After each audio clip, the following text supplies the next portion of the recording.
தமிழக அரசு அடுத்த ஏப்ரல் மாதத்திற்குள் பழைய ஓய்வூதிய திட்டத்தை அறிவிக்க வேண்டும் என்று தமிழக ஆரம்ப பள்ளி ஆசிரியர் கூட்டணி சார்பாக வலியுறுத்தப்பட்டுள்ளது.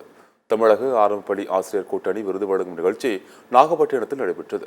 நிகழ்ச்சியில் பங்கேற்ற ஆரம்ப பள்ளி ஆசிரியர் கூட்டணி மாநில பொதுச் செயலாளர் தாஸ் சிறப்பாக பணியாற்றிய ஆசிரியர்களை கௌரவித்து கேடயங்களை வழங்கினார்.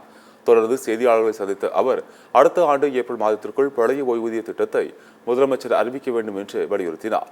புதிதாக 14,000 பணியாளர்களை நியமிப்பதாக அரசு அறிவித்ததற்கு தனது நன்றியை தெரிவித்துக் கொண்டார். அரசு பள்ளி 3 லட்சம் மாணவர்களுக்கு சேர்ந்திருக்கும் நிலையில் மாணவர்கள் நலனை கருதி ஆசிரியர்களுக்கான காலி பணியிடங்களை நிரப்பிட அரசு நடவடிக்கை எடுக்க வேண்டும் என்று அவர் கோரிக்கை விடுத்தார்.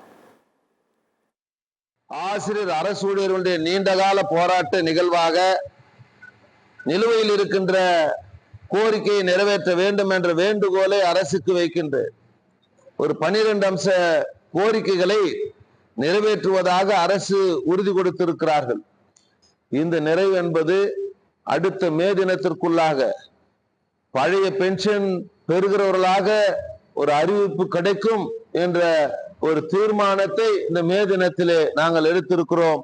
தமிழ்நாட்டு முதலமைச்சர் இந்தியாவுக்கு முன்மாதிரியாக அறிவிக்க வேண்டும் என்ற வேண்டுகோளை வைக்கின்றேன்.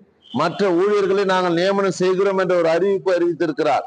இதற்காக 14,000 பணியாளர்களை நியமிப்பதாக அறிவித்திருக்கிறார்.